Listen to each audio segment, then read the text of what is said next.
Hi, I'm Patrick. And I'm Liv. And this is the Mach-E vlog. But that's not a Mach-E. That's our Chevy Equinox, and we are currently at the world's largest supercharger, right? It just opened. It's in Barstow, California. When we first got Tesla Supercharger access last year in our Mach-E, we visited Quartzsite, which had 84 stalls. There are 120 stalls at this one. We're going to take a tour and show you what's around. Let's go.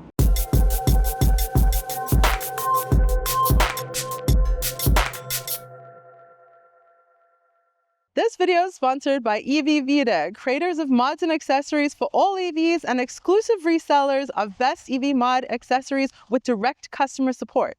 With EV Vita, it doesn't just end when you get their products. They have lots of tutorials. They're very quick to answer questions. We have their products in our Mach-E and our Equinox, and we're really proud to have them as a sponsor. Let's take a look at this, the world's largest supercharger. Now, there are a couple things. Obviously, it's enormous, but I'm gonna make Patrick pivot, unfortunately. So that's good. We're taking a round the world tour. We are taking a round the world tour. So there's trash, which is great. Now, it's up on a ramp, so it's not super accessible. And I'm looking to see if there are accessible chargers. I see one all the way down there. So you guys are literally gonna come with us on a stroll as we explore this. Now, might have been in San Francisco. No, I don't remember what road trip that was. Was it to Denver that we charged at the outlets?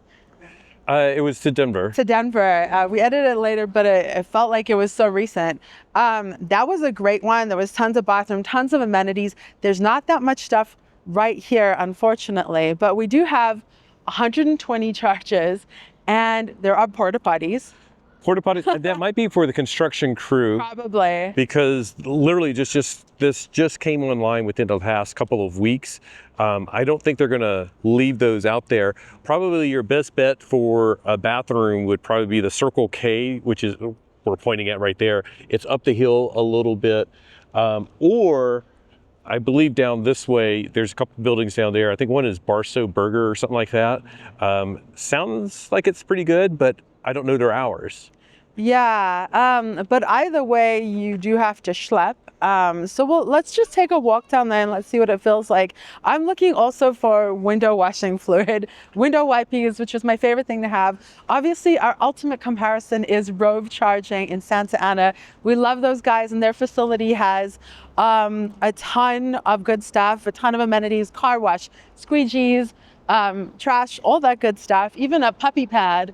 So does feel nice and good in the sun. As you can see, of course, they have a solar canopy. And Patrick, you know the total number, huh? I don't know the total number. And you can see the cables up here. They're not actually hooked up just yet.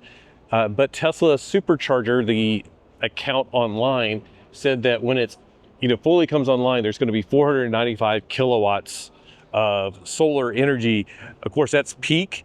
You don't necessarily get that, like right now. The sun is out in full, and it's would be almost peak charging at this, but it is winter, so we probably wouldn't get the full 495, or they wouldn't get the full 495. But it is at least something.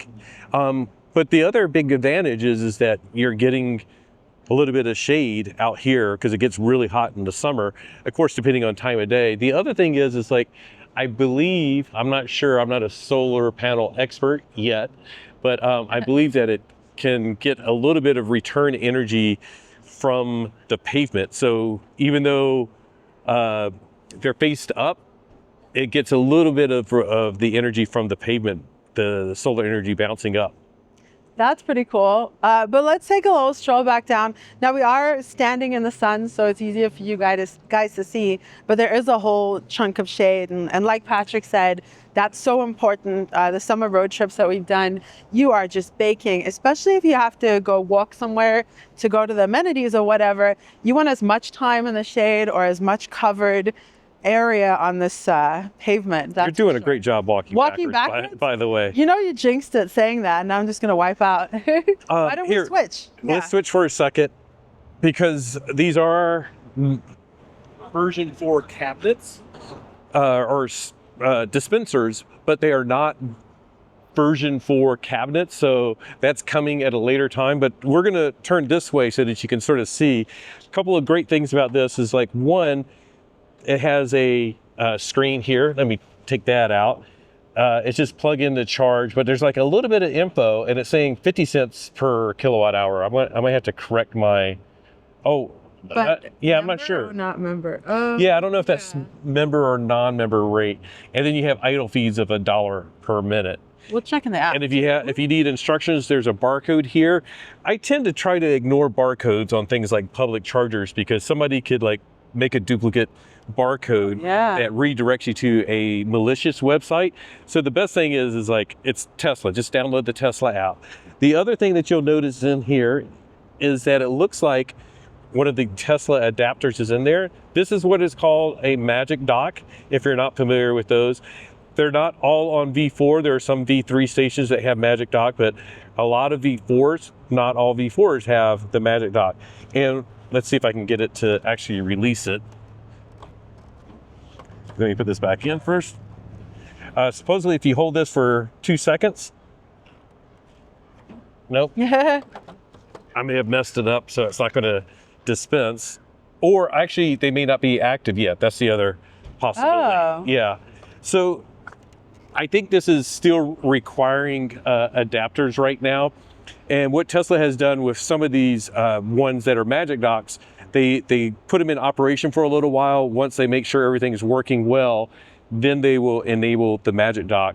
And you basically get the adapter by holding the button down for a couple of seconds, and then it will attach the adapter at the end of the cable, and then you can pull it out and you cannot remove it. So with the adapter like the one that we have, where we carry it with us, you know, of course we can remove it anytime that we want. But that's the way the magic docks work. And it means like any CCS car can use these once it's active. I'll have to double check. We'll pop up info like, is magic dock active here?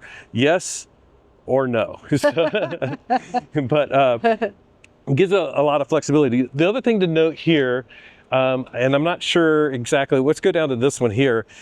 These were installed very quickly construction wise, and from what I understand is during the construction process they used the prefabbed basically supercharger stalls. So you can look at the concrete here, and what they do is like they make these in the factory with 4 of the dispensers all together. So they put them on a flatbed truck, they literally like put it right into place, and it's basically good to go. It's like, it makes it very quick and easy to deploy these.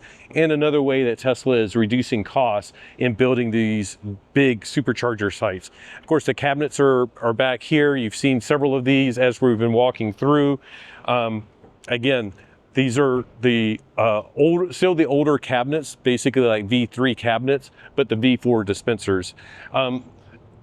As you saw with our Equinox over there, the cabinets are the new style, but also the cables are new. And the great thing is like, so if you have a Tesla and you want to plug in on the left rear, it's very easy to do. But then if you have like a Equinox or Mach-E and you need to plug in on this side, it's still a little bit of a stretch, but far easier to do than if you have a version 3 Tesla supercharger that you're at.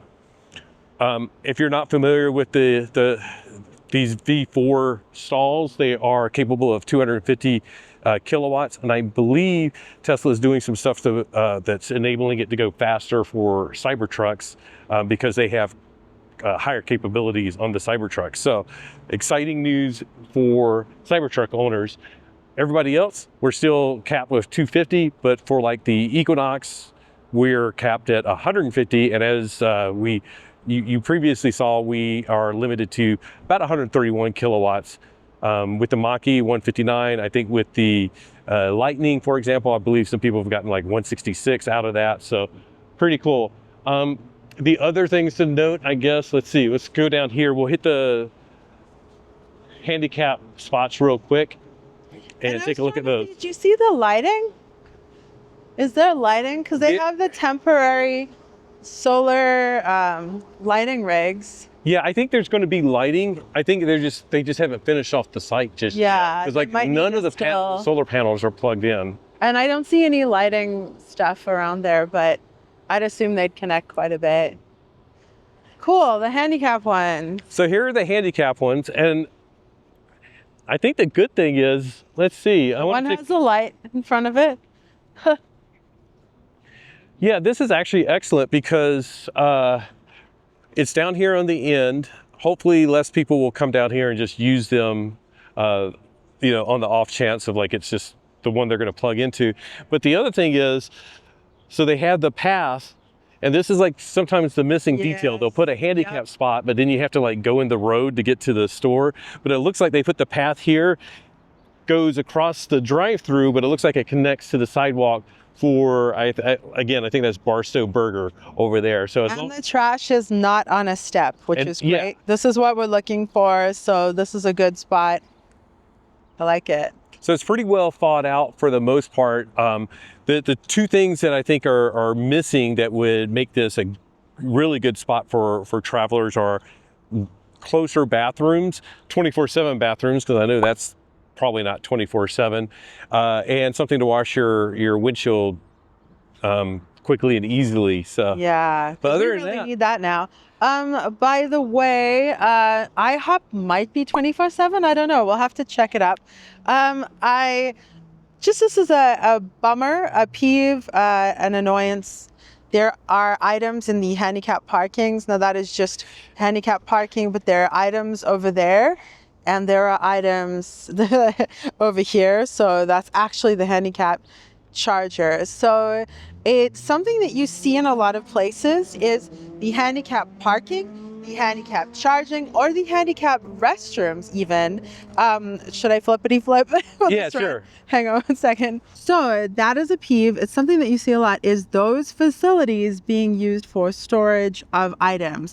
And I mean, even like, and this is just a peeve, this is a thing. It's okay to call the stuff out because it is ADA compliant. It's a requirement. So like the passageway to the bathrooms, oftentimes you'll see restaurants will put boxes or chairs or things like that, no longer allowing it to be wheelchair accessible. So the fact that there are items here in the handicap parking is awful. Yeah. I don't know who put that there. It's always, and we know it's temporary, so yeah. I know they'll fix that, which will be great. But we see this at car dealers and all sorts of places where they're like, we'll just use that temporarily for like a publicity photo, but it's a bad precedent to stop. But overall, like I really like this location. It's very accessible from the freeway on I-15 between Vegas and basically LA. And let's pivot so you see the whole charger behind us. Yeah, okay. Slow pivot. Well, slow pivot. And then by the way, like behind us across the street, you'll see there's Carl's Jr., Burger King, Starbucks. I think there's some other stores over there. So a little bit more of a walk, but if nothing else, like you could also, charge and then stop there on your way out. Or like what we do sometimes is like, if we want like Burger King, we'll pick up Burger King, then come plug in and eat, in the car or whatever. And we're right by Ramada Inn. That's a good place to stay with charging right out front. Yeah, that would be pretty nice. Cool. Because you can charge, before you go to bed, right when you get up, top it off, and you are good to go for a road trip. And of course, if your hotel has level 2 charging, that's great because you're charged overnight, but oftentimes there's not enough charging, whatever. So this is pretty cool. It's pretty good. It's really neat. Yeah. Overall, I like seeing, of course, how many stalls. It's, the biggest CCS charging stop between LA and Las Vegas is the 12-stall EA in Baker, which is not very adequate. So this is fantastic to see. I like the fact that they're using solar canopies. Of course, it's not going to generate enough solar to power all of these cars, but that's okay. Every little bit helps and counts. That's why we have solar on our roof, at home. It helps us, and we are able to offset all of our usage and put in a little bit of excess. So absolutely, and hopefully soon they'll have lighting and stuff like that to make this accessible, safe, and comfortable for 24 hours. That's then powered by the solar. We also need to look, because I heard there's a couple of pull-through spots. So I'm going to go. Let's go look for those real quick. So we didn't find the pull-through spots yet. I think they're at the other end, but we found there's some level 2 chargers. Of course, these two are blocked, and one of them is the handicap spot, but this level 2 charger, like if you were at the hotel, would be perfect, but it's blocked by the temporary fencing. No big deal. There are a couple of more level 2s down here with very long cables, as you usually find on level 2 destination chargers. So that's very cool. Like if you have, if you're staying at that hotel, you could literally plug in and get like a nice slow overnight charge. But let's keep walking. I think there are a lot of people that are excited by this supercharger. They're like getting out of their cars and checking it out. But Yeah, let's see if we can find some pull-throughs. So we notice, and we've been watching, a lot of people are getting out, checking things out, and then they walk through the gravel and up the hill to go to the bathroom, get a snack or whatever. you would not be able to do that easily in a wheelchair, mobility device, whatever. So that's unfortunate. Found the pull-through spot. I thought there were more, but there is one pull-through spot. I like how expansive it is. Oh, yeah. And they've made it so that it isn't to be confused by somebody as like just an easier spot to park at. It's like you can obviously tell this is the pull-through spot and sort of leave it alone unless you have a trailer. And even if you have like some of the version 3 superchargers, if you have like an Equinox or a Mach-E, it can be easier to use the pull-through spot. But on this, because the V4s are easy to access with the longer cables, we don't need to even consider using the pull-through spot. So I think let's get back over by our car, check out the charge, and then we can wrap it up. Let's go. So overall, I think we're done with our tour of this super big Barstow supercharger. But overall, yeah, it's just another fantastic spot. Lots of chargers that we know will work. Hopefully Magic Dock works at some point because they have them all here. Amenities could be a little bit better, but otherwise... Amenities are here, they're just not near. Yeah. So it could be more accessible. Good charging stop though. Cool to see a non-Tesla as well. It's always fun to see someone else, like we're looking around for like, ooh, who's showing up. I'd come here again. Yeah, if you are going between Vegas and the LA area, you have more options now. Barstow's a good option. Baker is just always crazy and busy, and there's a lot of V2 there, which are not as fast as the V3s. We don't have access to that supercharger, but if you have a Tesla, I would try to not do Baker, and if you do Baker, do the newer ones that are there, because those are V3, they're faster. But you can definitely charge here and make it to Vegas, so just do that. And especially if you're coming back from Vegas, because it's really convenient on this side of the freeway.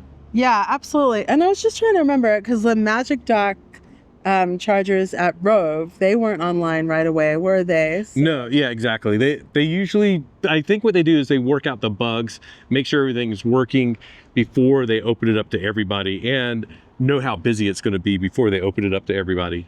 Cool. So really, stamp for approval here. Hopefully the Magic Dock will open. It has not been busy at all. I mean, there are people coming and going, and this would be busy if it was a smaller charger, but it's not. Chargers this size are amazing and essential. We need more. We need more from all charging manufacturers, charging companies. So thank you so much for joining us for this video, in which we checked out the new official largest supercharger in the world. For now. There's bigger ones under construction, I think. Ooh, where? I think there's one in Florida. Huge. Let's go. But I think they're going to build it in phases. I don't know. Let us know down in the comments. Yeah, and where should there be a giant supercharger? As Cybertrucks are parking around us, we have to continue on our road trip. Keep an eye out for all the other videos of this charging station on this road trip, all that good stuff. A huge thank you to our patrons whose names are scrolling across the screen right now. We appreciate you guys so much, as well as our YouTube members. You'll know by the lightning bolts next to the name when they leave a comment, and the fact that they can leave fancy ponies, which they should right now. And on that note, just remember that whatever you drive, whether you can supercharge it or not, enjoy the ride. Bye.